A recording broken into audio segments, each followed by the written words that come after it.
2022 елның 16 августы тарихқа кіріп қалғаншы біз аны матур вақиғалар білән үткәріп жібәрік. Саулармысыз? Әссәләму алейкум, хөрмәтләребез. Җәйнең тагын бер матур көнен куанып каршы алыйк. Дөнья рәхәт, дөнья киң, ә манзара сезнең белән. Балык үрчетүдән табыш алганчы 7 кат тир түгәргә кирәк. Аның тәртибе үзенчәлекләре белән фермер Илнар Гарипов таныштырды. Кышка әзерләгән кайнатмаларны авыз итәргә вакыт. Бүген кура җиләге кайнатмасы көне. Мин шәһәр кызы буларак монда килеп сыер савырга өйрәнермен инде дип уйлаган идем, тик заманадан артта калганмын. Теләче районы Балыклы авылында узган сыер савучылар бәйгесендә Грина Шәймуллина булып кайтты. Җиләк җыюны гүзәл затлар зарыгып көтә, чөнки ул тынычландыра да, уйларны тәртипкә сала һәм якыннарны тәмле кайнатма белән сыйларга мөмкинлекләр тудыра. Яратып башкарасыңмы ул эшне? Бик яратып.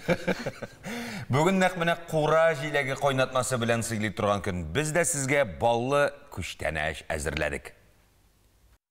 Минем күптән шундый бер хыялым бар иде. Девчата фильмындагы Тося кебек менә шундый зур батонга кура җиләге кайнатмасы ягып тәмләп ашарга. Ни өчен кура җиләге кайнатмасымы? Чөнки бүген көне шундый. Ул шул кадәр тәмле, файдалы һәм матур ки, хәтта елның бер көнен аңа багышларга булганнар. Аның турында күпме җырлар, шигырьләр язылган. Әгәр инде фильм һәм мультфильмнарда кайнатма турында сүз чыкса, ул һич шиксез кура җиләгенеке булырга тиеш. Ә сез аны яратасызмы? Яратабыз, без бөтен вареньеларны яратабыз. Яратмыйм да, ашамыйм да. Но я люблю, знаете, какое? Не вареное, а вот когда его намнешь, засахаришь и вот поставишь и кушаешь. Я вот такой, оно как свежее. Конечно. У меня свой сад, огород, там малинка растет. Кура җиләге йөрәк, бөерләр, баш миешчәнлегенә уңай йогынты ясый. Ул фолия кислотасы һәм тимергә бай. Составында бакыр да бар. Шуңа күрә депрессиягә каршы торучанлыкны да арттыра. Ежик в тумане мультфильмын хәтерлисезме? Анда кыю керпе үзенең дусты Аюга кура җиләге кайнатмасы алып килә. Вот, думаю, сейчас придешь, сядем, чайку попьем с малиновым вареньем. Ты ведь малиновое варенье несешь, да? А я и самовар раздул. А Карлсон, әлеге герой ничә банка кура җиләге кайнатмасын ашаганын беләсезме? Какие лекарства, ты же все с собой взял? Ну, ничего. А разве это помогает? Ой, ну начинай сейчас увидеть. О, я самый тяжело больной, самый тяжело больной человек.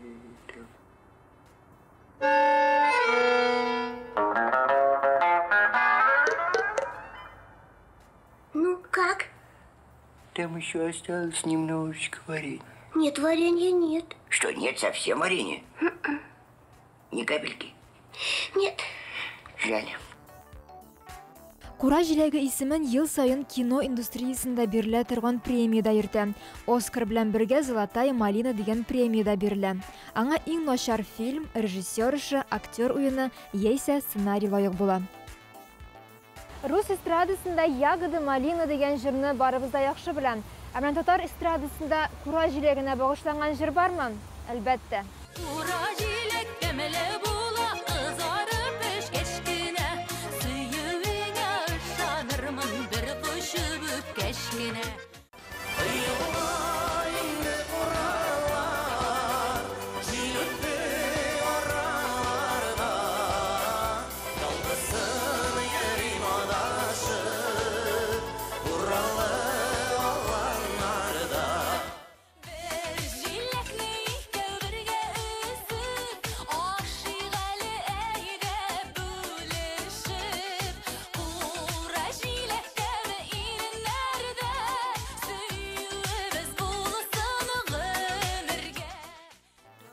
Кышка әзерләп куйган кура җиләге кайнатмасын бүгеннән авыз итә башлагыз. Кәефегез күтәрелеп китәр. Юкка гына рус фольклорында малина дип ирекле, матур, баллы тормышны атамыйлар. Өстәвенә кура җиләге әле бик файдалы да, сәламәт булыгыз. Әле күптән түгел генә Татарстандагы бер ферма турында ишеттем. Анда ферма буйлап гироскутер белән генә йөриләр икән. Фермерлар, ягъни фермалар хәзер заманча, сүз дә юк. Әмма мондый яңалык турында беренче ишетүем. Әле хәзер әллә ниләр ишетерсең, чөнки сыер савучылар үзләренең эш алымнарын махсус бәйгедә уртаклашты.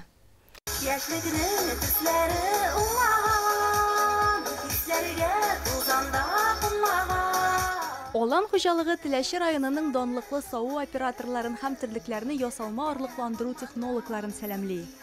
Осталар сынау алдыннан бераз дулкынланса да, мондай очрашуга шат, бу чын мәгънәсендә үз мөмкинлекләрен күрсәтү һәм тәҗрибә алышу мәйданы. Бәйге башланыр алдыннан катнашучыларны Теләче районы башлыгы Нәҗип Хаҗипов сәламләде. Әйтергә кирәк, узып бара торган 22нче ел, ярты ел узып китте. Терлекчеләр өчен җиңелдән булмады, чөнки язык әзерләү узган ел шактый катлаулы булды. Шуңа да карамастан, алар безнең төп экономикага акча кертү чыганагында сөт җитештерүдә эшлиләр һәм мин аларга бик зур рәхмәтлемен.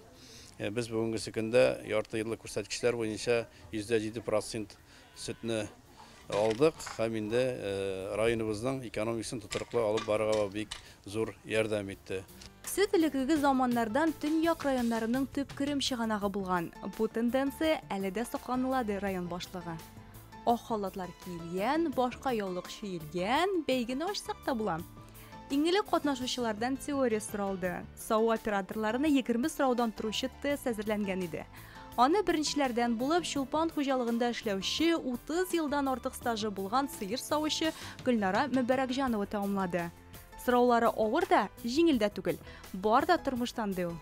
Иртән 4-20 минутта торам да 4:15 минутта эшкә булабыз инде без.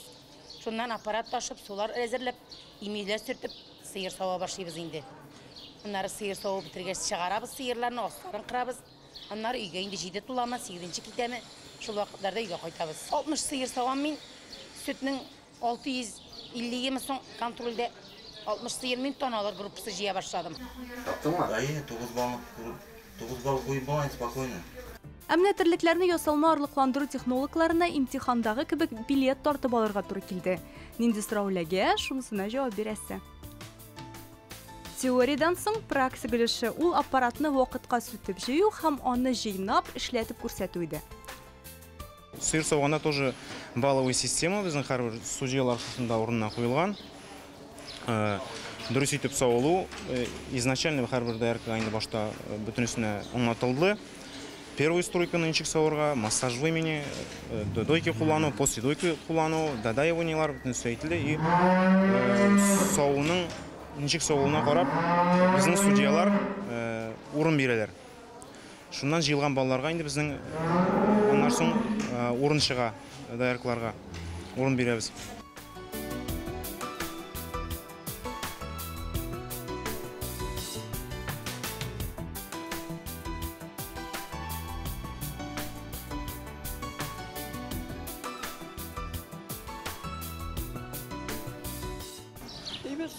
Şu aparatını düzekleyen karıysa indi. Nişek ne? Ben soğurga ezer mi indi ol? Şunu karab aparatını koyabız indi sıyırlarga. İmşekler götürüldü. İyi türlü onu imşeklerin karıysa indi. Nişek dige joylı ben soğurga joylı bulsa indi. Dige biz karab bitebiz indi. Soğanda. Һәр сау операторының үз сире бар. Аппаратны тиз эшләтү өчен усталык та, җитезлек тә, көч тә кирәк. Эшкә керешкәнче сыерны сыйпап алуың артык түгел. Алар барын да аңлый, кәефеңне сизәделәр. Бүген көндә безнең алан хуҗалыгында 160 кеше эшли.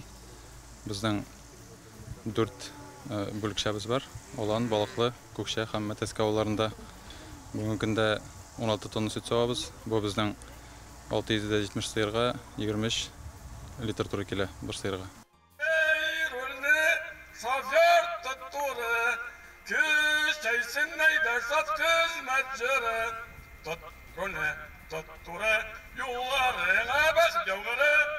Бәйге җыр бию белән үрелеп барды. Чыгыш ясаучылар арасында ярышта катнашучылар да булды. Соңыннан җиңүчеләргә истәлекле бүләкләр тапшырылды. Нәрсә дисәк тә авыл хуҗалыгы һәр вакыт үсештә булсын иде. Дөнья яңалыкларында бездә һәм чит илләрдә зур кызыксыну уяткан вакыйгалар урын ала. Дөнья яңалыклары вакыты килеп җитте. Һәм аларны һәр вакыт хезмәттәшебез Алия Сәлимҗанова эзләп табып, безгә дә җиткерә. Санкт-Петербургта ел сайын үткәрелә торган Фортуна ретротехника фестивале быел 8-нче тапкыр узган. Биредә Америка, Англия, Европа һәм Совет транспортының классик үрнәкләре тәкъдим ителгән. Кайбер экспонатлар ретро-спринт һәм күрсәтмә узыштада катнашкан. Фестивальдә катнашучы Николай Соболев 1932 елга Audi автомобилендә килгән. Автохәвәскәр сүзләренчә, әлеге модель бары тик 56 дәнә чыгарылган. Машинаны реставрацияләү 12 елга сузылган. Шулай да уникаль транспорттан айрылырга уйламый ул. Это не первый автомобиль уже, это... Бу минем беренче автомобилем түгел. 8-нчесе мөгаен исәбен югалттым. Аны оныкларга калдырам, йөрсеннәр. 10 елдан бу автомобильгә 100 ел булачак. Аны калдырырга кирәк, сатарга ярамый дип уйлыйм. Фестиваль Россия төбәкләре һәм чит илдән килгән ретро-транспорт яратучыларны берләштерә. Монда автомобиль, мотоцикл, велосипед, автобус, троллейбус һәм йөк машиналарында күрергә мөмкин. Гадәттәгечә, әлеге фестиваль Кронштадтның Константин тарихи хәрби ныгытмалар фортында уздырыла. Археологлар Кубаньның Темрюк районындагы Тамань ярым утрауында көньяк Таман филләре һәм Кавказда яшәгән эласматери мөгез борыннарының калдыкларын тап булган.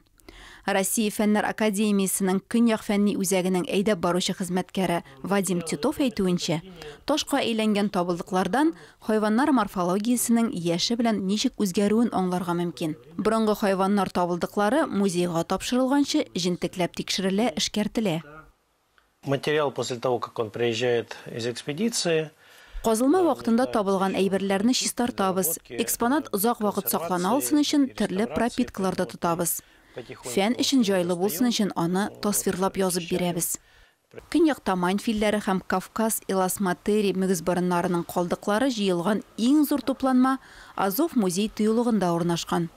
Тамань ярым утрауында 100 ел дәвамында бөтен дөнья археологлары борынгы хайваннарның уникаль калдыкларын таба, бүгенге көндә дә яңа фәнни ачышлар дәвам итә. Кыяшлы, жылы көннәр булуын без ел әйләнәсендә теләсәк тә, әмма яңгырлы көз көттермәс шул. Көзгә кадәр ерак, шуңа җәйнең матур көннәре дәвам итә. Ерак дип biz инде аны ерак айтасыбыз килеп әйтүбез. Шуңа күрә һава торышы мәгълүматлары белән танышыйк.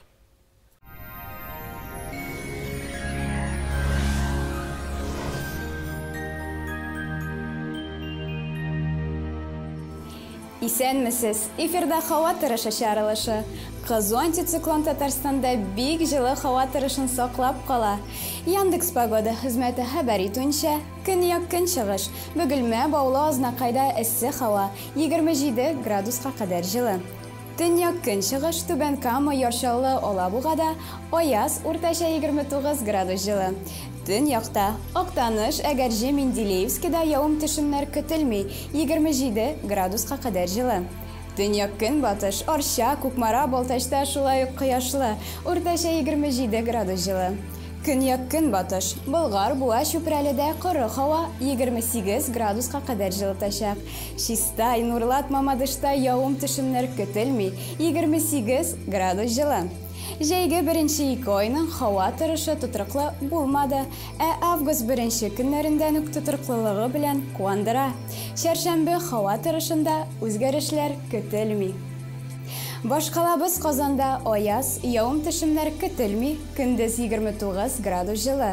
Җил төньяк-көнчыгыштан атмосфера басымы төркемеш баганасының 761 мм тәшкил итә. Һаваның чагыштырмача дымлылыгы 50%. Җирнең магнит кара тыныч. Бүгенгә менә шулар. Сау сәламәт булыгыз.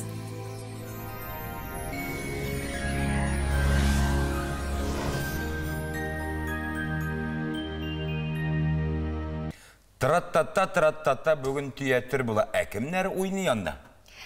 Менә ансын кунагыбыздан сорарбыз. Бездә кунакта Кәрим Тинчурин исемдәге театр актеры Фәрхәт Мөхәммәтҗанов. Фәрхәт, сәлам, хуш килдең. Исәмсез. Без сине беренчедән тәбрик итәбез. Син Мәскәүгә МХАТ студиясына укырга кергәнсез дип ишеттек. Дөресме бу хәбәр? Дөрес, рәхмәт бик зур. Кердем, менә җәй буе шунда Мәскәүдә булдым. Мәскәүдә дә, Питерда да булдым.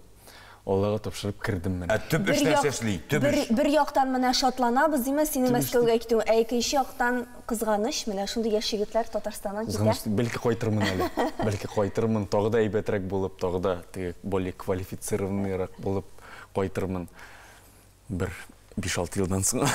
Кирүләре авыр булдымы? Кирүләре авыр булды. 2 ай буе шунда Мәскәүдә булдым, әле ширләп тә киткән идем. Анда миңа шул бер 3 көн ял булса, мин терелеп тагы йөрим, ул турлар буйлап, Гитислар, МХАТ, Щепка, Щукалар буенча йөрер идем. Аннан ширләп тагы да авыррак булды. Менә шуңа ничектер сира күпере кичтем диләрме әле. Бар анда әйтеп бар. Сынаулар димәк авыр бирелгән. Әмма сынаулар вакытында татар шигырьләре, татар җырлар яңгырадымы? Кайчак менә шигырьләрен сөйләмәдем, минем шигырьләрне сорамадылар да. Кайчак яки үзләре сорап, я үзем теләп, әйтәмәйдегез, татарча җырлыйм әле сезгә. Каттырыйм әле сезгә. Беркем дә җырламый бит. Беркем дә җырлый, әйтәмәйдегез. Күптәннән ишеткәнегез юктыр, менә туган як җырын. Сораучылар, ягъни жюри комиссиясендә кемнәр иде? Данлыклы артистлардан, режиссерлардан. Минем хәзер менә мастерым Игорь Яковлевич Золотовицкий, саны, күрсәгез беләсез инде, Земцов Сергей Иванович. Күп кеше Сергей Витальевич Безруков та тыңлады мине уже, аның белән собеседованиегә хәтле дә үттем. Ләкин ул мине Ростовка җибәрде. Әйтәм, Сергей Витальевич, гафу итегез. Ростовка бара алмыйм шул, дидем. Шуңа менә Шулай да төп эшкә әйләнеп кайтыйк. Тинчурин театры нишләйин хәзер? Бу җитәкчелек белән килешенеп эшләнгәндер инде, син мин укырга ки Мәскәүгә дип китеп бармагансыңдыр. Әлбәттә бу, мен Туфан Рифовичны предупреждать иткәнем, әйттем, ел буе, әйтәм, мин Мәскәүгә барачакмын. Поступать итсәм, әйтәм, шунда калам. Кергән әзерләп бардым. Әзерләп бардым, шулай. Хәзер менә ул хәзер бөтен труппа, бөтен режиссерлар, Туфан Рифович та миңа уңышлар теләп калды. 22 августта мин үземнең соңгы спектаклемне Ядәш исемдә дигән спектакльне уйнашакмын. Килегез, чакырып калам. Тагын нинди яңалыклары бар Тинчурин театрының? Август айында тагын нинди спектакльләр уйнала һәм качан сезон ачылачак? Республика көне алдыннан 10 спектакль уйналачак. Аларның арасында беренче театр Ядәш исемдә менә, оннан полиционер, кияүләр, кия урлау, беренче мәхәббәт һәм хыялый һәм тагын индер спектакльне менә төшереп калдырдым. Бәлки искә килер әле. Ансын инде баргач тамашачылар үзләре әйтте. Димәк, республика көне алдыннан сез шулай ук менә Камал театры кебек күрсәтәчәк спектакльләр нинди көннәрне булачак ул? Ул башланачак менә 17 августтан алып 30 августка кадәр. 30 соңгы спектакль 29 августта булачак. Яңа сезон качан ачыла? Яңа сезон 15 сентябрь көнне Кәрим Тинчуринның туган көне уңайыннан яңа премьера белән ачылып китәчәк. Ул Сәрдар Тагировскийның Турандот, хан кызы Турандот дигән спектакль чыгачак. Ул менә Сәрдар Ядәшне дә куйды. Хәзер менә яңа эшкә тотындылар. Инде күптәннән эшлиләр. Менә Алла бирсә 15 сентябрь көнне күрербез дип ышанып калам. Ул яңалыкларны син Мәскәүдән генә күзәтеп ятасың. Прямой эфир буенча беренче. Җәйең шул имтиханнарга әзерләнеп үткәндер инде шулай бит? Аннан съемкаларда да булдым. Менә уже мин белгәч, мин школ студиям хатта икәнне, минем монда съемкалар башланды. ТНВ каналының Алмаш сериалында төштем. Аннан татар киноның Амирхан Еникиның әсәрләренә нигезләнеп эшләнгән 823 километр дигән фильм. Кайчан чыгасын белмим, ул әле сер булып калсын. Менә Алмаш сериалында нинди рольне башкардың? Мин шундый кызык тракторист, блогер. Мин өчен бик рәхәт роль булды. Бик рәхәтләнеп тотындым, бик рәхәтләнеп эшләдек. Бүтән съемочный команда белән бер гаилә булып беттек. Бик рәхәт үтте инде. Ял итеп алай үтмәс иде җәй. Менә эшләп съемкаларда индер кайнашып эшләгәч рәхәтрәк үтә. Мәскәүгә китүеңне якыннарың ничек кабул итте? Китмә диделәрме? Юк инде. Күптәннән ул минем хыялым икәнне беләләр. Мин ничектер миңа не әйтә, Сен бит улым бүтін республикаға айттың Мәскеуге кетем деп. Бетім қой айттым. Бош ватқыш тапшырында айтканмын екен. Нешіктір курс білән бош ватқыш тапшырында қатнаштық. Шунда айтканмын, айтам, мен Мәскеуге жиынам деп. Вот. Әйткәшләргә кирәк инде, ярый әле кергәнмен. Егет сөзі бір. Рәхмәт бик зур, Фәрхат, бездә сиңа уңышлар теләп калабыз, юлларың ачык булсын. Яхшы кешеләр очрасын юлыңда. Рәхмәт бик зур. Республикага кире әйләнеп кайтырга яки республикадан күтәргән мөдәбиятта ди. Кара аны. Яхшылай булсын. Уңышлар. Менә шундатта Фәрхат эшләп күңеллерәк үтә диде, ә виноградчы Айрат та нәкъ шулай уйлый. Эшләп күңеллерәк үтә вакыт ди.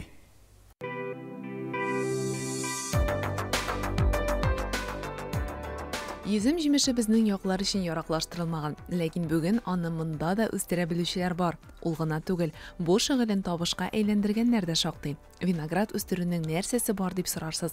Аны үрчетү бик катлаулы процесс. Йөзем җимешенә иң беренче чиратта сабый балаларга кебек тәрбия кирәк. Основные моменты, когда выращиваются такие побеги, с весны вот глазки пошли, открылись, почки пошли. Виноградны артык яфракларынан вакытында араларга кирәк, чөнки үсемлекнең киңлеккә түгел, ә югарыга таба үсү мөһим. Без җәй эчендә аны 1-5 мәртәбә башкарып чыгабыз. Кирәкмәгән яфрак ботакларын өзгәлибез. Бу үсемлекне дөрес итеп кышка әзерләргә кирәк. Күрәсезме, ул агач формасын алган, кыңгыр төскә кергән. Димәк, үсенте кышка әзер. Әгәр инде яшел булса, кышны чыга алмавы ихтимал. Аннан гадәттә мин җимешләре 1 килограмм 700 грамм булса, бер үсентедә 1 тәлгәш калдырам. Төренә бәйле инде әлбәттә. Бар 300 граммлылары, ул очракта 1-2 тәлгәш калдыра алам. Димәк, инде өстәге тәлгәшләрне алып атабыз, астагылары гына кала. Алар иң көчлеләре. Айрат бу шөгыльне үзлектән өйрәнгән. Хәтта чит илгә дә барганым булмады, әмма барып кайту файдага гына булыр иде. Әлегә үз хаталарымда өйрәнәм ди. Үстерү дигән әйбер вообще каян килде? Җир белән шөгыльләнү. Сез теге авыл баласымы? Ну, родом Чуваши, Батырский район, Шигырдан, Кызылкамыш. Вот. Ауылмен бик яратайдым инде, конечно, но яратайдым эшләргә түгел. А именно просто авыл, ну, отдыхать летом инде как бы. Да. А мында получилось так, что Чуваши, Татарстанга, когда по дороге ехал, просто увидел плакат, сельхозземли продаются, шылай-шылай, и что-то подумал, то, что если сельхозземлю купить туда-сюда, как бы, что сажать. И потом вспомнил о своих знакомых, которые выращивают виноград, созвонились, пообщались, шлай загорелся, шаки-пты. Һәрбер эшне башлап җибәрү җиңелләрдән түгел, тик өмет һәм ышану, таянычлар бу чиракта көч исти. Это я верил, она не особо верила, но Киле Балушайды все равно, как бы, такие малая и так далее. Но потом инде вся башлагась, такие первые ягодки попробовали.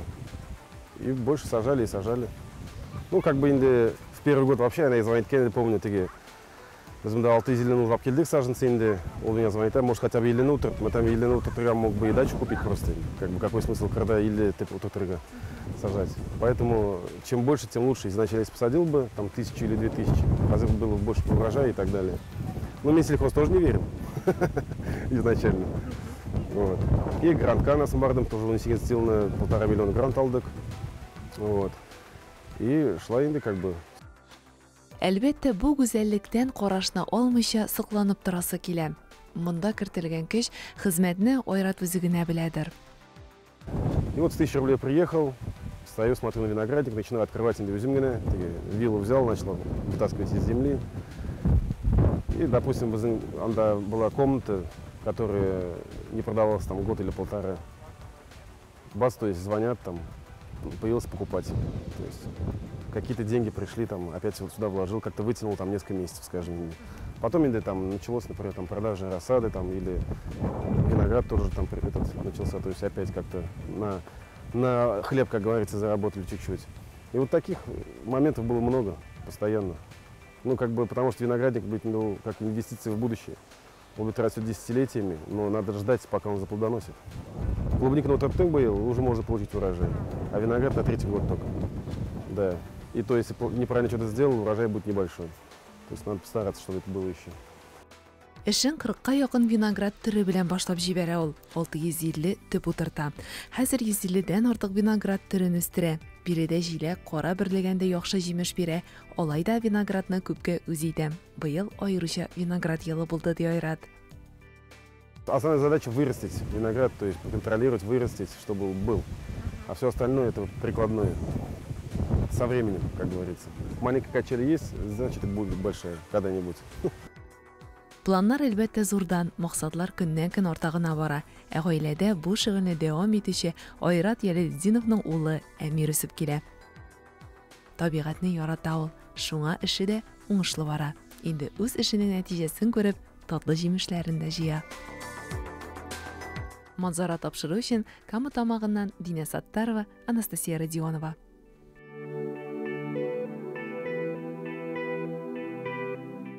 Җәй ул сәяхәтләр вакыты, шуңа без дә инде менә 3нче ай Гөлнә Шәймуллина белән илебез буйлап сәяхәт итәбез. Россия башкаласы Мәскәүгә дә килеп җиттек. Ниһаять. Кызыл мәйдан, ВДНХ, Третьяков галереясы, Останкино манарасы, Иске Арбат. Гөлинә безнең Мәскәүдә булган бар, рәхмәт. Безгә зинһар классик булмаган, берәр үзенчәлекле экскурсион тур тәкъдим ит әле. Синең мөрәҗәгатеңә колак салыр дип ышанабыз. Гөлинәнең үзенә сүз бирик. Гөлинә, рәхим ит. Хәерле көн, хөрмәтле тамашачылар. Бүген мин сезне Мәскәү өлкәсе буенча сәяхәткә чакырам. Тик алдан кизәтәм, башкалага һәм Алтын Бөҗә шәһәрләренә кермәячәкбез. Туристик стереотипларны юк итеп, Мәскәү өлкәсендәге башка кызыклы маршрутларны табачакбыз. Иң элек елны Таш шәһәрләр арасындагы Азиска, Приорска террасный дәүләт биосфера тыюлыгына алыйк. УМКАДтан 80 км ераклыкта гына урнашкан. Биредә мамонтлар белән бер чорда яшәгән хайваннарны, кыргый үгез, ягъни зубрларны күрергә мөмкин. Алардан кала тыюлыкта болан, кабан дуңгызы, кыр кәҗәсе, кындыз, бүрес, ләвсен, сусар яши. Бөҗәкләрнең 800-гә якын төрө очрый. Гомумән шәһәр кызыгысыннан туйганнар өчен табигатькә якынрак булу мөмкинлеге бу. Әмма үзегезнең тыюлыкта йөргәнегезне онытмагыз. Монда аерым кагыйдәләр бар.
Мәскәү машина юлы буйрасы МКАДтан 14 км ераклыкта уникаль тарихи һәйкәл Сиян таш чыгару комплексы урнашкан. Әлеге ясалма җир асты мәгарәсеннән элекеге заманнарда известь таш чыгарганнар. Мәскәү Кремле ак төстә булган вакытта, ягъни 14нче гасырда төзелештә кулланганнар диләр аны. Хәзер Сиян мәгарәсе гомумән башка төрле функция үти. Монда спелеологлар үзләренең экспедиция сезонын ача, экстремаллар хәтта яңа елны да билгеләп үтә. Теләге булганнар өчен экскурсия оештырыла. Орта гасыр шахтасының 19 километр гына өйрәнелгән, әмма бу мәйданда да бик кызыклы зоналар бар.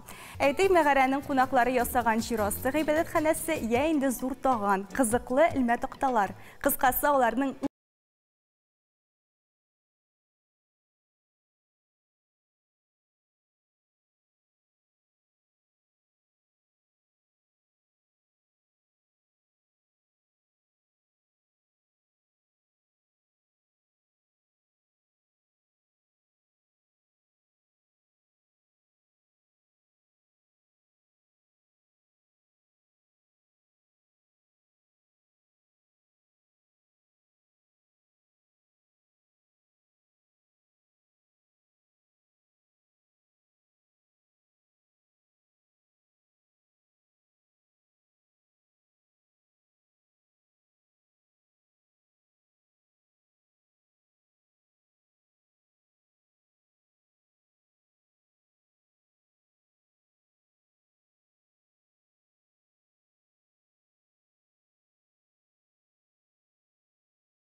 Мәскәүдән ерак булмаган кинокала Пилигрим портыга юл алыйк. Биредә бер кемдә яшәми, биналары, урамнары, хәтта порты декорация.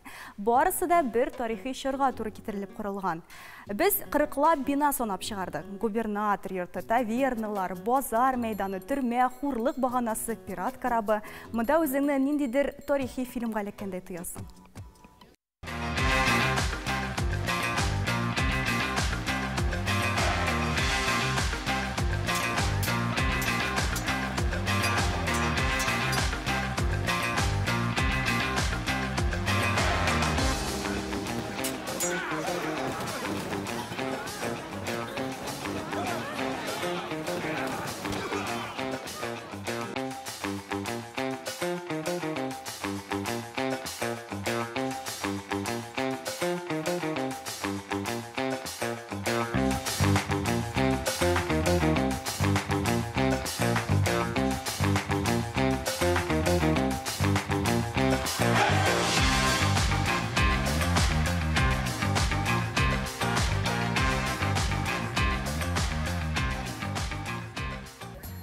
Сәяхәткә балалар белән бергә чыгарга булсагыз, Кратов балалар тимер юлына барып кайтыгыз. Әлеге урын Каттан 27 километр ераклыкта гына урнашкан. Төп үзенчәлеге кечкенә поезд һәм персоналның башлыча балалар һәм яшүсмерләрдән торуы. Кызык бит, билет сатучылары да, тикшерүчеләре дә, каршы алып узатучылары да, машинисты да, нәни специалист. Балалар тимер юлының 80 еллык тарихы бар. Әлеге мәктәпне үтүчеләр алган тәҗрибәләренә рәхмәтле. Кемдер алга таба һөнәрен бу юнәлеш буенча дәвам иткән, кемдер якын дуслар тапкан.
Бүгінгі сәяхәтебезнең тәмамлап, пәнҗешәмбе Сочи буенча трекинг өчен маршрутларны барларбыз.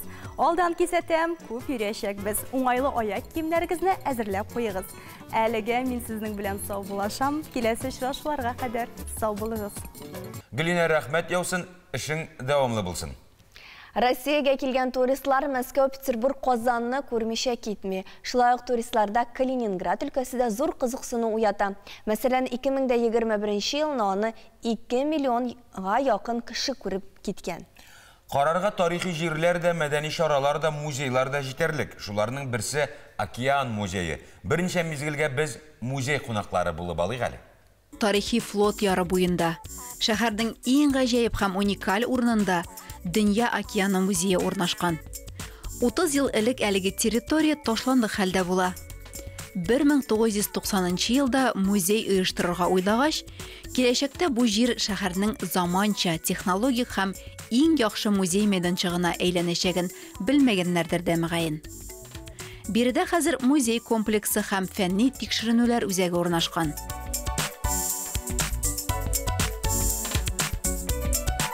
Фәнни тикшеренүләрдә ярдәм иткән иң беренче һәм төп экспонатларның берсе Витязь карабы. Теплоход 2 палубадан гыйбарәт. Берничә чорны кылачлаган Витязьнең тарихы гаять бай. 1939 елда аны Германиядә төзиләр. Марс дигән исем бирәләр. Икенче Бөтендөнья сугышында аны хәрби транспорт чарасы буларак кулланганнар. Исемен, җиһазларын үзгәртеп, техник үзгәрешләр керткәннән соң 1949 елда Витязь океан һәм диңгез серләренә төшенергә әзер чын фәнни тикшеренү карабына әйләнә. Аның ярдәмендә совет фәне диңгез төпләре, ихтиология, фауна өлкәсендә сизелерлек алга китеш ясый алган. Ләкин вакыт җиһазны да, механизмны да кызганмый. 1979 елда Витязьне флот составыннан чыгаралар. Шулай да металлга озатмыйлар. Аны төзекләндереп яңарталар. Эштәге җиһазларны тәртипкә китереп, палубаларны рәтлиләр, буйлар. 2007 елның ноябре корабльнең 2нче туган көненә әйләнә. Интерьерда узган гасырның 50нче еллары. Медицина блогы,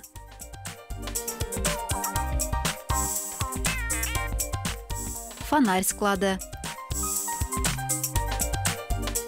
буфет, команданың салоны. Капитан каютасы тулысынча диярлек сакланып калган. Җиһазлау зәвык белән эшләнгән. Агач күп кулланылган. Йөри торгач, хәтта үзеңнең корабльдә икәнеңне онытасың. Эчендә бик җайлы һәм уңайлы. 3000 ат кеше егәрле чын алман двигателе урнаштырылган машина бүлегендә күреп була.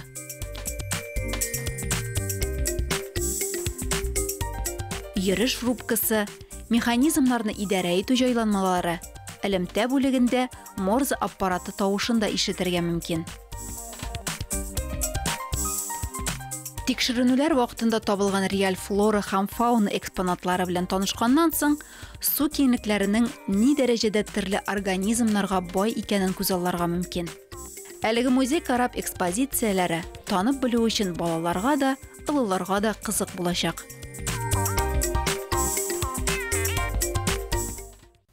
Кичә генә август айында ташкабак ашарга кирәк дип әйткән идек, чөнки бу яшелчәдә С витамины бик күп. Көз алдыннан ул иммунитетны бик нык ныгыта. Монан тыш ул диетада утырган кешеләр өчен бик яхшы, чөнки ташкабакта су күп. Аны ашагач әле озак вакыт ашказаны тулы булып тора. Ашыйсы килми. Тагын бихисап башка витаминнарга бай, шуңа бүген ташкабактан әзерләнгән ризык тәкъдим итәчәкбез. Ассаламу алейкум, хөрмәтле тамашачылар. Без сезнең белән бүген тагын бер тәмле ризык әзерләрбез. Тавык ите, ташкабак, сыр алдым, сахари, йомырка һәм сөт. Иң кирәге теләк. Бисмиллахир-рахманир-рахим. Эшебезне иң беренче тавык итеннән башлыйбыз. Тавык итен шундый кечкенә тасмаларга бүлдем һәм инде шулай пленка ярдәмендә мин аны тиям.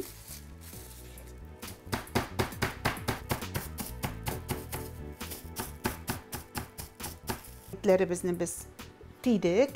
Хәзер инде эшлегене әзерлибез. Безгә шулай кабак кирәк булачак. Буштан уабыз.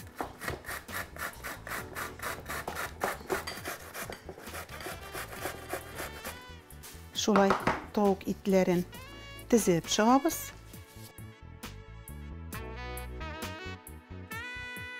Бурыш сибәбез.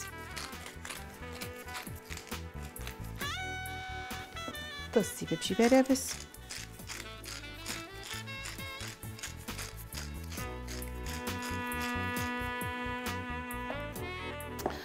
Һәм инде угыштан алган ташкабакны шулай без ит өстенә куябыз. Шулай әзрәк кенә сыр да салабыз.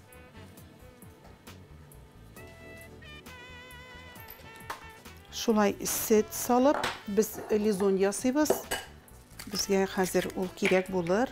Аңа әзрәк тоз сибеп җибәрәбез.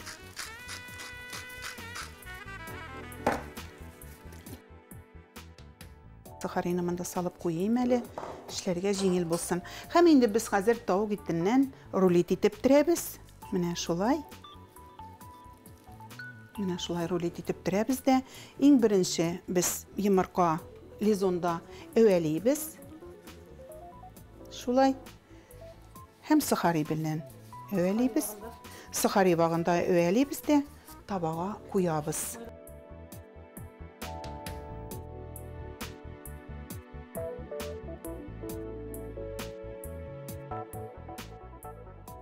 Шулай өстенә май сибеп җибәрәбез.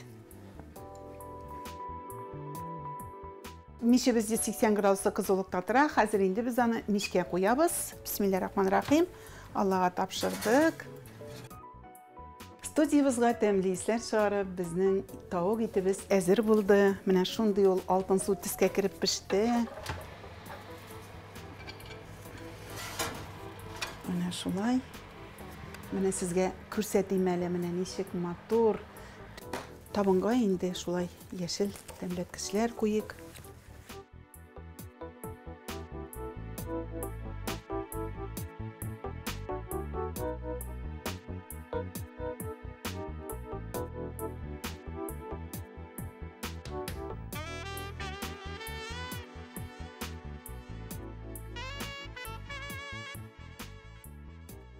Менә хөрмәтле дусларым, тау итеннән шундый тәмле ризык әзерләдек.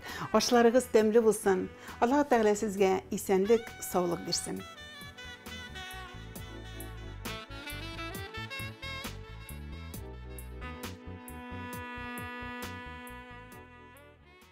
Август айы яшелчә җиләк җимешләргә генә түгел, чәчәкләргә дә бай. Уңган хуҗабикәләрнең үй алды шау чәчәктә.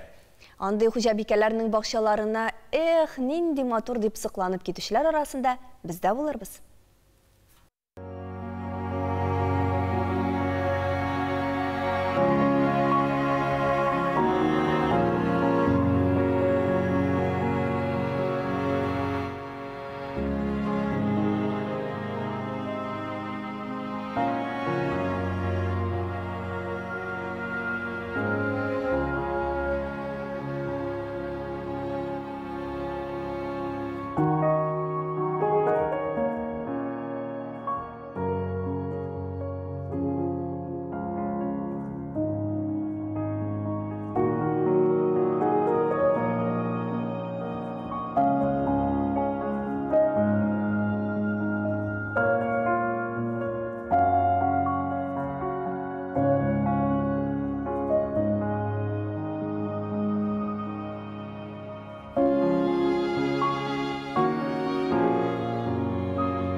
Табында балы да, җиләге дә, җиләк кайнатмасы да булган вакыт. Игенен дә мулдан җыеп алырга язсын.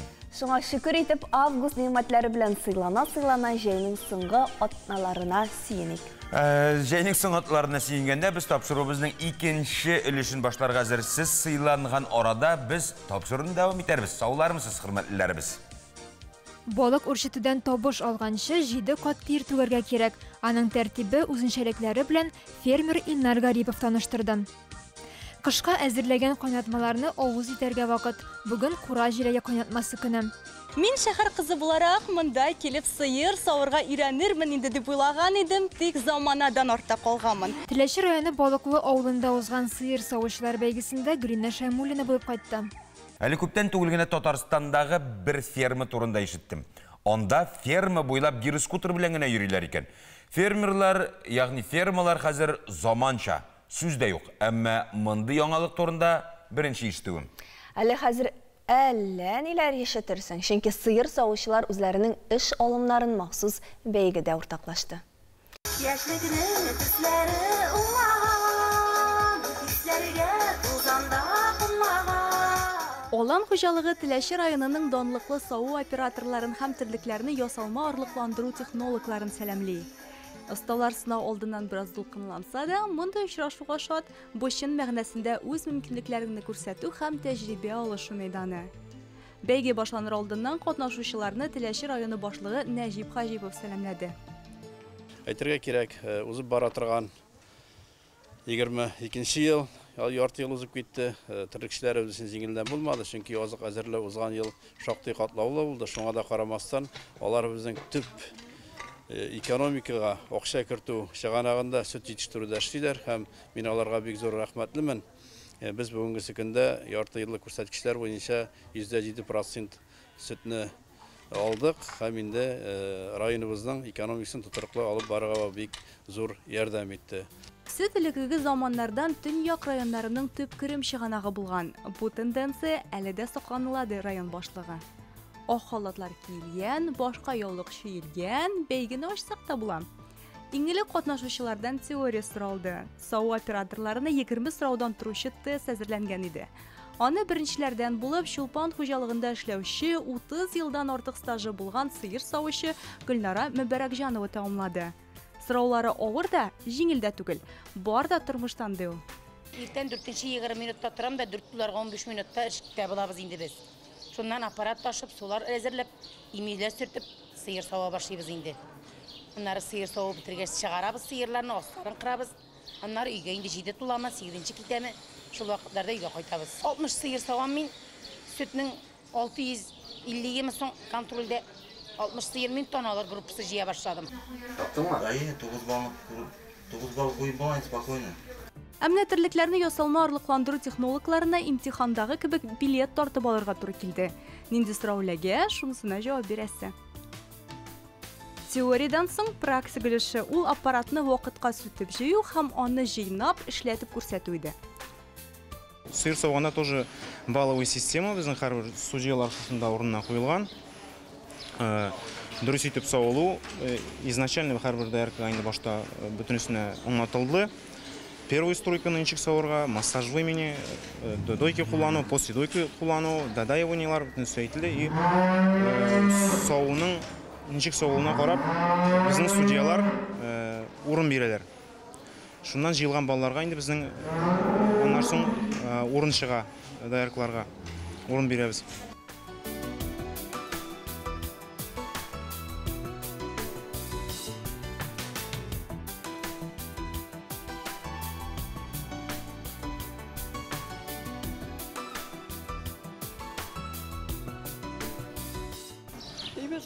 Şu aparatını düzekleyen karıysa indi. Nişek ne? Ben soğurga ezer mi indi ol? Şunu korap aparatını koyabız indi sıyırlarga. İmşeklerge türlü? Türlü onu imşeklerin karıysa indi. Nişek dige joylı ben soğurga joylı bulsan indi. Dige biz korap bitebiz indi. Soğanda. Һәр сау операторының үз сире бар. Аппаратны тиз эшләтү өчен усталык та, җитезлек тә, көч тә кирәк. Эшкә керешкәнче сыерны сыйпап алуың артык түгел. Алар барын да аңлый, кәефеңне сизәделәр. Бүген көндә безнең алан хуҗалыгында 160 кеше эшли. Безнең 4 бүлекчәбез бар. Алан, балыклы, күкчә һәм мәтәскә авылларында бүген көндә 16 тонна сөт савабыз. Бу безнең 670 сыерга 23 литр туры килә бер сыерга.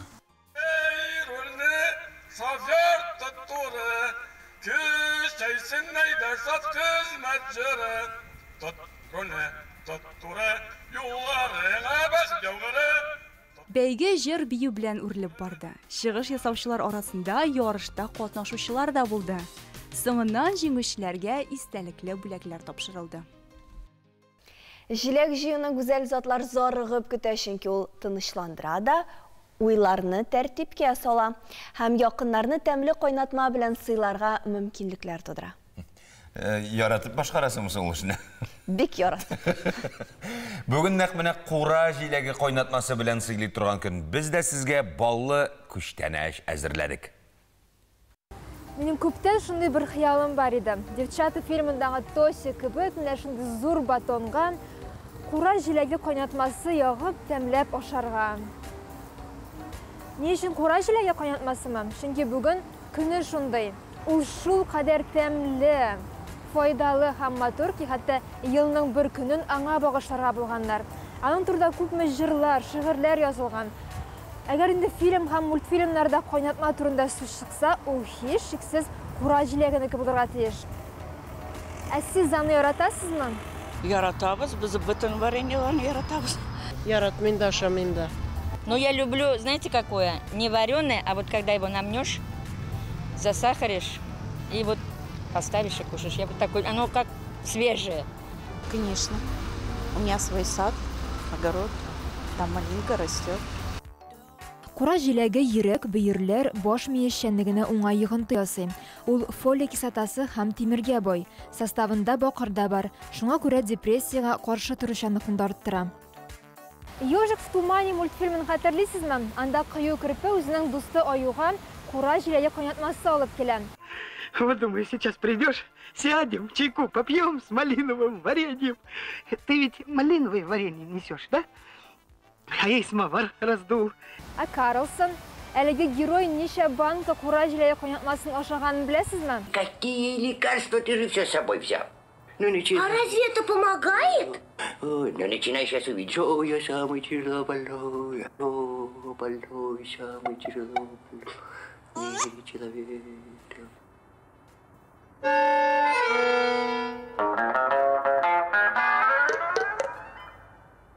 Ну, как?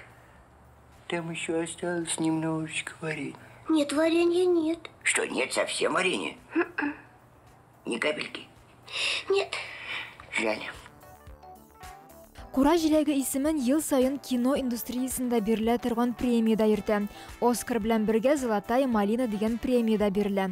Аңа иң начар фильм, режиссер эше, актер уены яисә сценарий лайык була. Рус эстрадасында Ягода малина дигән җырны барыбыз да яхшы белән. Ә менә татар эстрадасында кура җиләгенә багышланган җыр бармы? Әлбәттә. Кура җиләк тәмле була, кызарып пешкәчкенә. Сөюеңә ышанырмын бер кушып үпкәчкенә.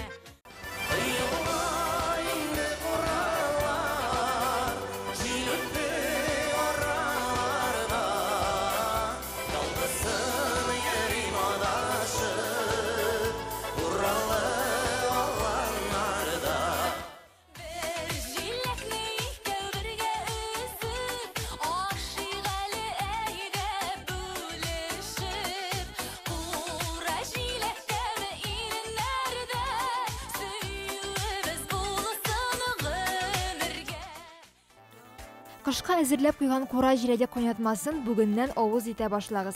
Кәефегез күтәрелеп китәр. Юкка гына рус фольклорында малина дип ирекле, матур, баллы тормышны атамыйлар. Эх, шул кура җиләге белән тирләп пешеп чәй эчәсең. Маңгайдан тир бөртекләре бәреп чыга, шундый рәхәт. Өстәвенә кура җиләге белән эчсәң ул тагы да файдалырак ди. Тик урамда салкын булса, шундук урамга чыгарга ашыкмагыз. Әйе, шуңа күрә һава торышы белән танышыйк әле.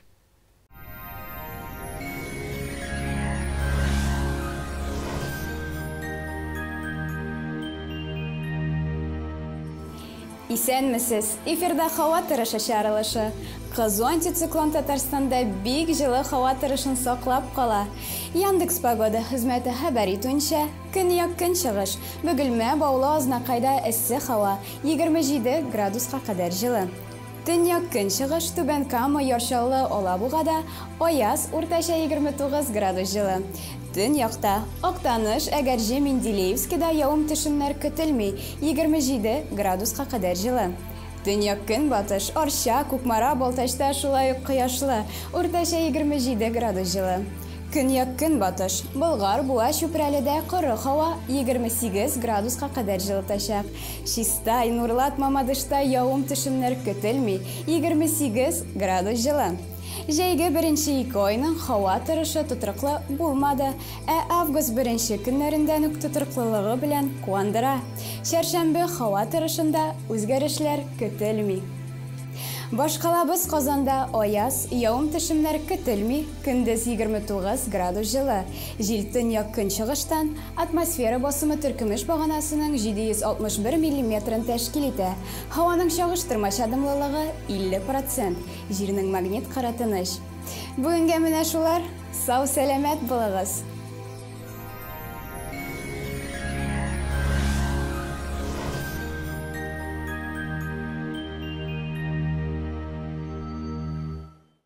Һәр елны республика көне уңайыннан Галиәскәр Камалетдиндәге Татар дәүләт академия театры үзенең гадәтләренә тугры кала. Ягъни 25 августтан Туфан Миңнуллинның туган көннән башлап 30 августка кадәр көн сайын бәйрәм алдыннан махсус спектакльләр уйнала. Шул уңайдан бездә кунакта Татарстанның атказанган артисты Ләйсән Рахимова. Ләйсән, исәнмесез? Хуш килдегез. Исәнмесез. Ләйсән апа дейік білей. Ләйсән Рахимова деп індәшірге де білмәз. Нишек жайлы. Біз театрда күніккен Ләйсән сәлем, Ләйсән сәлем, Ләйсән сәлем, хуш килдең. Сәлем, Алмаз һәм Луиза. Демәк, бәйрам алдыннан сіз дә тамашашыларға бәйрам ойыштырға булғансыз. Нинди спектакльләр күрә алачакбыз біз тамашашылар? Менә Алла бирса, 25 августта безнең иң шундый популяр спектакльләр без белән башлап җибәрәбез. 25 августта Гыргырый кияүләре. Кай китте. Киттең. 26-сы сөясеңме, сөймисеңме. 27 августта Әтәш менгән шитәнгә, 28 августта Иләнәм тат һәм 29 августта Бию пәри спектакле белән без тәмамлыйбыз. Без коллегалар булганга күрә сер итеп әйтәм, шул 5 спектакльнең не бары 4-сендә генә Ләйсән Рахимова катнаша. Гыргырыйда Анук, аннан соң 26-сында сөясеңме дә инде шулай ук баш рольдә, аннан соң Әтәштә ял итеп тора. Растын алып. Аннан соң Иләнәм тат. Иләнәмдә шулай ук журналист. Бию пәридә Бию пәринең тормыш иптәше, ягъни хатынын уйный башкара. Менә бит. Яңа сезонга сез әзерме инде? Камал театры әзерме? Җиң сызганып, менә 8 августта безнең төп җыелыш булды һәм шул ук көнне безнең репетициялар башланды. Зур залда, кече залларда эш кайный. Сезонга әзерләнәбез, яңа премьераларга, гастрольләргә, фестивальләргә әзерлек бара. Яңа сезонда менә теге үткән сезонда Айдар Жаппаров эшен башлаган иде һәм ул үз эшен дәвам итә. Япон авторы Коки Митани исемле автор, аның пьесасы буенча Көл исемләнгән спектакль өстендә Айдар Жаппаров үзе режиссер һәм сценограф буларак эшли. Ул премьера безнең октябрьдә көтеләчәк. Белгәнгә күрә дәшмичә генә утыра. Октябрьдә көтелә. Шуннан соң кече залда булачак. Шуннан соң Булат Минкин исемле автор, яшь яңа автор, Татар трип исемләнгән пьеса буенча Рамил Гараев эш. Менә башларга тора дип беләм, әле яңа. Ул инде яңа сезонда булачак премьера, икесе дә кече залда. Зур залда без менә хәзер башладык. Дәвам итәбез дип әйтсәң дә дөресрәк булыр. Мәхмүд Галәүнең Булганчык еллар һәм мөхаҗирләр романнары буенча Фәрит Бикчантаев куелышында шул менә 7 ноябрьдә традицион Марсель Селимҗанов туган көнендә Булганчык еллар һәм мөхаҗирләр премьерасы көтелә. Бу инде 20-нче мәртәбә башкарылачак әлеге гадәт, чөнки Марсель мәрхүм булганнан бирле шундый карарга киләләр, аның туган көненә театрга, тамашачыларга бүләк итеп премьера әзерләү. Менә шул премьера әле куелып бетмәсә дә фестивальдә катнаша. Моны ничек башкарып була? Чөнки әле спектакль тулысынча әзер түгел, инде фестивальдә катнашачак. Ул шул үзебезгә дә кызыклы форматта булды үткән сезонда. Без аны генераль прогон дип исеме астында шундый форматта башкардык. Аның бер өлеше шушы романнарның Булганчык еллар һәм мөхаҗирләр романнарының бер өлеше тәкъдим ителде тамашачылар каршында һәм Нәүрүз фестивалендә уйнадык. Хәзер шуның дәвамы була. Менә мөхаҗирләр романнарына инде күбрәк басым ясалып, шуның дәвамы куела. Дөнья театраль сәнгатендә мондый практика ул эшләнә инде. Көне буе спектакль уйнаучы театрлар бар, беренче актан торган спектакль уйнаучылар бар. Бу спектакльдә 3 акттан торачак диләр, ягъни 2 тәнәфес белән. Бу әле төгәл билгелеме, яки хыяллар гынамы, яки 2 көн барачакмы? Төгәл әйтә алмыйбыз әле, шуның өстендә хәзер Фәрит абый да эш алып бара, төрле уйлар, төрле фикерләр, чөнки ул театр тере организм. Ул син бер төрле уйласаң, ул икенче төрле килеп чыгарга мөмкин, шуңа күрә шуның белән кызыклы да. Ул 3 акттан торачакмы, 2 актмы, син әйтмешли, бер көннеме, 2. Әмма дә ләкин менә 9 сентябрьдән алып 2 октябрьга хәтле Санкт-Петербург шәһәрендә 13-нче халыкара Александрин театры фестивале узачак. Шушы без булганчык еллар Ирдәүкә дип исемләнгән спектакль белән Александрин театрының төп сәхнәсендә уйнаячакбыз 21 һәм 22 сентябрьдә. Алла берсе. Театр димәк, сезон ачылышы 9 сентябрьгә туры килә. Әле 9 сентябрьгә кадәр бик күп вакыт бар. Ял турында сөйләшик әле. Менә Татарстанның атказанган артисты Ләйсән Рәхимова җәен ничек үткәргән икән? Ничек ял иткән икән? Бик гади. Тамашачыларга бик кызыктыр бу. Бик гади. Ял иттек быел. Без Мәскәүдә ял итеп алдык бераз, отпускыга чыгу белән, гаиләбез белән без Мәскәүдә ял иттек. Төрле музейларга, театрларга йөрдек, бераз үзебезгә теге иҗат яктан да рухи иҗат азык алдык. Шуннан соң монда күбесенчә Казанда булдык, авылларга кайтып килдек. Менә шул. Артистларның тагын көтеп алган әйбер ул гастрольләр көтеләме? Гастрольләр, Алла боерса, безнең узган елны булырга тиеш иде, көтелгән иде. Уфада гастрольләр пандемия аркасында ул быелга күчте. Инде иншалла барга насыйп булсын. Барырбыз дип өметләнеп торабыз. 9 ноябрьдән алып 16 ноябрьгә хәтле Нур театры һәм Гафури исемендәге Башкорт академ театры сәхнәләрендә без уйныйбыз спектакльләрбез. Иң мөһиме исән сау булык барыбыз да, бу пандемия дигән яман ширләр кире әйләнеп кайта күрмәсен берүк. Ләйсән апа кунакка килгәч рәхмәт яусын. Беләм репетициягә ашыгасың. Репетицияларыгыз уңышлы үтсен. Рәхмәт яусын. Бик зур рәхмәт сезне күрүбезгә. Без бик шат идек. Сез һәр вакыт нурлы, көләч йөзле, шундый булып калыгыз. Рәхмәт. Ну, кай китте. Юкка сорам түгел, чөнки без гыргыр икәүләрендә бергә парлашып уйныйбыз да әле. Бу кыска гына реклама иде. Кичәге тапшыруда Собада яшәүче фермер Илнар Гарипов турында видеоязма тәкъдим иткән идек. Аның Соба районы 2 басу артыш дигән авылда үз хуҗалыгы бар. Кичә татар тукымлы атлары турында сөйләшәк, бүген хуҗалыкның тагын бер юнәлеше балык үрчетү эше белән танышырбыз. Афәрин, булганнан бар да була дип кенә истисе кала.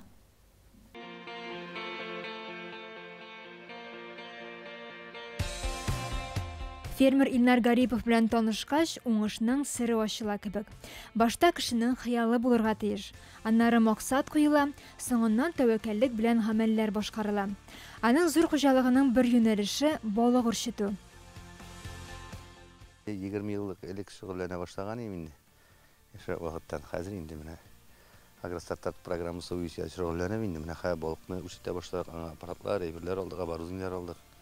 Менә тагыда хәзер җиңеләеп китте уже эшләр алга таба. Вот программа белән эшләгәч.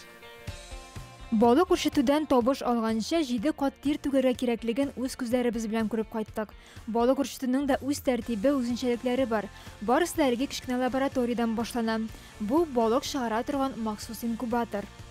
Бу процесслар безнең аппарат веси батала, монда шул моннан су кирип тора инде, монда искусственный течениелар создавать итеп икраларны бергә теге машинасын өчен гел булатып торырга кирәк. Шул булатып торганда инде температурага карап, безнең уже температураның тизлегенә карап, уже бер атнада безнең уже балыклар чыгалар инде. Соңыннан маймычларны ванналарга күчерәләр. 10 көннән соң алар елга күлләрдә яшәүгә яраклаша. Безнең күлләрдә бүгенге көндә толстолобик, белый амур, шул карплар, сазаннар инде үзебезнең җайлашкан диләр. Шуларны үзебез чыгарган балыкларны күбрәк итәбез. Biz üstlerine tırışağız. Илнар Гарипов үзе Собадан. 2 басу артыш дигән авыл янында аның хуҗалыгы урнашкан. 9 гектарлы әлеге күлдә якынча 10 тонна балык үрчетеп була икән. 3 ел шулай тәрбияләп, ашатып үстергәннән соң гына балыклар кибет киштәләренә сатыла. Үзебезнең зернолар, арпа, сулы, бүтән төрле витаминнар кушып, аларны ясап корм, шуларга бирәбез. Арташ авыл җирлегендә Илнар Гарипов кебек тәвәккәл, кыенлыклар алдында куркып калмаучы кешеләр күп булып чыкты. Эшләгән кешегә эш бетми ди авыл җирлеге башлыгы Алмаз Әгъләмҗанов. Теркәгән эшмәкәрләребез инде безнең 20-гә якын. Шуларның инде бу авыл хуҗалыгы юнәлешендә крестьян фермер хуҗалыгы булып ныклап эшләүчеләр безнең инде 5. бар біздің енді сәуде өлкәсінде, һәм башқа түрлі юнәлештә эш алып баручы шәхси эшмәкәрләребез. Безнең инде монда 37 үз мәшгуль безнең теркәлгән җирлегебездә. Булар шулай төрле эшләр алып баралар. Мебель ясаучылар бар, төрле калай эшләүчеләр бар, чәчәк үстерүчеләр дип әйтгәндә, анасын төзелеш юнәлешен эшләүче безнең үз мәшгульләребез дә бар. Яраткан шөгылең табыш чыганагыда булсын. Уңышка ирешүнең гади кагыйдәсе. Манзара тапшыруы өчен Саба районыннан Лилия Гыйззатуллина, Андрей Корсинский. Болгар радиосы 7-нче тапкыр Казан-Болгар маршруты буенча велоэстафетага чыга һәм аларга җырчылар Рамил һәм Рамиля Хайретдиновлар да кушылачак. Алар бүген студиябыз кунаклары. Рамил, Рамиля, саумсыз, хуш килдегез. Исәннәрмесез. Күптән сорыйсы килә иде, махсус сайлагыдыгызмы исемнәрегезне? Рамил, Рамиля. Юк, шулай менә очраклыгына килеп чыкты. Аллага шөкер. Рамиля исемле кызны чыраттым да, гашык булдым да. Ул да миңа шаттаксы инде мине. Шулай кавыштык, Аллага шөкер. Рамил, Рамиля икебезнең беребезне кеше истә калдырса, икебезне истә калдыра инде. Бик җайлы. Велоэстафетага килгәндә, сез булай үзегез велосипедта йөрисезме соң? Велоэстафетта гына катнашасызмы? Велосипедта йөргәнгә инде бер 10 ел булгандыр элек. Хәзер күптән йөргән юк. Әмма ләкин мондай чара уза дигәч, без бик тә шатландык, бик тә сөендек. Спорт эшендә, үзебез эшендә кызыклы булыр дип, ярак ара булуына карамастан, Аллага тапшырып шулай чыгабыз инде, югала берсә. Велосипедларыгыз бармы соң, әзерме? Әзер, барсы да әзер. Әле бирәбез дә дип әйттеләр инде, ну үзебезнең иске школьниклар, школьниклар, икрамлы бар, Аллага шөкер. Чыгачак. Анда тукталышларда, әле концертларда булачак. Ул концертларда сез инде велоэстафетада тамашачыларны нинди җырларыгыз белән сөендерәчәксез? Үзебезнең яңа җырлар белән дә, элекке җырлар белән дә инде берсе, аннары шулай ук анда бер русалны да без туктыйбыз. Новоспасский дигән авылда, шул авылда инде бер-ике рус җырны алабыз, җырларга исәбез бар.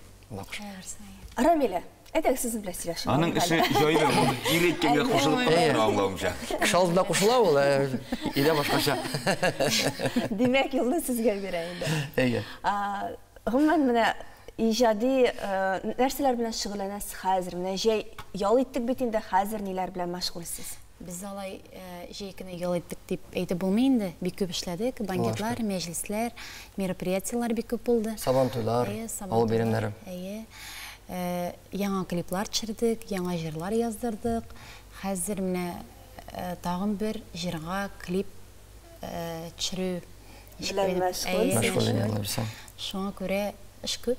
Барсында инде әлбәттә Болгар радиосы аркылы һәм дә ТНВ аркылы халыкка танытырга тырышабыз, тәкъдим итәбез халыкка. Аллага шөкер, менә 18 көнендә чыгыш ясыйбыз, Алла белсә, аннары шулай ук инде 30 август көнендә Пирамидада, Аллаһы биргән булса, шул концертта, республиканы багышланган концертта чыгыш ясарга исәп бар. Алла белсә. Алар алар эштә. 18 Болгар радиосы оештырган велоэстафетада катнашалар. Эш тукталышта концертта да катнашачаклар. 30 августта әлбәттә Болгар радиосы оештырган Пирамида концертлар залында да чыгыш ясаячаклар. Барысы да аңлашыла. Менә велоэстафета дигәннән һәман спортка карашыгыз. Җырчылар бит инде алар гел формада булырга тиеш, алар спорт белән шөгыльләнергә тиеш. Сез менә нинди спорт туры белән шөгыльләнәсез? Бәлки вакытыгыз да җитеп бетмидер. Без Аллага шөкер, атнага бер тапкыр булса да бассейнга барырга тырышабыз. Шул балалар белән дә, шул үзебез дә. Әмма ләкин булай һәр вакыт иртәдән кичкә хәтле спорт белән шөгыльләнергә исәп юк. Безнең үзебезнең гел хәрәкәттә булу, минемчә ул спорт иртә таңнан кичкә хәтле гел хәрәкәттә, гел шулай тырышып, тырмашып эшләбез. Үзе бер хәрәкәттә бәрәкәт инде. Менә велоэстафета сезнең маршрут билгелеме инде? Менә кайдан башлап, кая кадәр сез анда велосипед белән барачаксыз һәм ничә километр булачак? Яки башыннан ахырына хәтле барырга җинәсезме? Безгә әйттеләр инде, менә шул иртәнге 5-кә килеп басарга Кремль кырыена. Кремль кырыенда алабыз җыелабыз да, Муса Җәлил һәйкәленә чәчәкләр салабыз да, алабыз, Аллага тапшырып, шул кузгалабыз. Безгә әйттеләр инде, әзерләнеп торыгыз, шул 200-дән артык чакрымны бер туктаусыз барга дип әйттеләр, Аллага тапшырган, белмим ничек. Без үзебез дә барас шок хәлендә, үзебез әзерләнәбез. Менә бу 2 көн бар, 2 көн аралыгында Алла белсә, үй тирәсендә булса гына да әйләнеп алырга исәп бар. Репетиция алырга исәп бар, Алла белсә. Шаяртканнардыр алар, 200 километр булмас. Аллага тапшырган инде, белмим ничек булыр. Курыкмыйша демәк тәвәккәлләдегез. Әлбәттә. Без инде бик тә шатландык. Шәһри Болгарга, изге җирләргә барып кайту. Без инде үзебез дә елда бара идек, гаиләбез белән, балалар белән. Әмма ләкин быел төрле сәбәпләр аркасында барып булмады. Болгар җыенына шуңа күрә шундый мөмкинлек була дигәч, шундый матур чара уза дигәч, әле Шәһри Болгарда концертта да чыгыш ясарга мөмкинлек бар дигәч, без инде әлбәттә шатландык, бик тә сөендек. Җирлектә яшәүчеләр инде рәхәтләнеп концертта карый алачак. Изге юлда булгач, әлбәттә җиңеллек белән үтәр әлеге маршрут. Борчылмагыз, анда саклап баручы автобуслар булачак. Алай була калсын. Бу бит инде кыю адым. Сез велосипедта йөрмисез. Менә шулай тәвәккәлләп барырга булдыгыз. Ә менә тормышыгызда тагын шуны кыю адымнар булдымы? Иләнүдән тыш инде әлбәттә ул егетләр өчен иләнү ул бик шундый кыю. Минем өчен 19да иләнү үзе бер кыю адым булды инде ул. Дөресен әйткәндә, мин әле вакытта 3нче курста гына укыйдым. Бедек шашап катты инде. Син булай. Мәхәббәт белән иләнәсеңме? Теге башка төрле белем итәсеңме дип анда сораулар булды. Бу дөресен дә минем уйлавымча тормышта иң кыю, әмма ләкин иң дөрес һәм дә инде Аллага шөкер, менә 12 ел бергә торабыз. 12 ел узганнан соң әйтә алам, авыз тутырып әйтә алам, тик шалнана түгел, булай да дөресә дә шулай бик тә бәхетле, матур итеп яшәп ятабыз. Бик зур рәхмәт дигәнме? Шулай дип әйтергә куштырам иле. Рәмилә әйтеп куя, әйе шулай. Шулай дип әйтергә куштырам иле. Бик зур рәхмәт кунакка килүегез өчен. Чыннан да бик шундый күңелле әңгәмә булды. Анда кыю адымнар күбрәк булсын. Амин, амин. Иләнү турында әйтмим. Юк инде, юк, бер тапкыр җиткән. Казан Болгар маршрутында уңышлар, 30 августта да матур итеп чыгыш ясарга насыйп булсын. Без көндә бергә эшләргә әзер Тик иртәгә башка париферга чыгачак. Чөнки хезмәттәшләребез дә бар. Безнең мәдәни код нәрсәдән гыйбарәт? Бу сорауга иле безнең 3 айда баручы музей җавап бирергә тырышкан. Идел буе Болгар дәүләте. Бөек мирас күргәзмәсеннән хәбәрчеләребез репортажы. Бөек калада пыяла тәрәзәләр, сөяктә музыка уен кораллары ясаучы осталар яшәгән. Биләр шәһәре тарихы белән танышуыбызны дәвам итәбез. Бу елы аны кәсепчеләр каласы буларак өйрәнербез. Бакчада пешкән алма аеруча файдалы.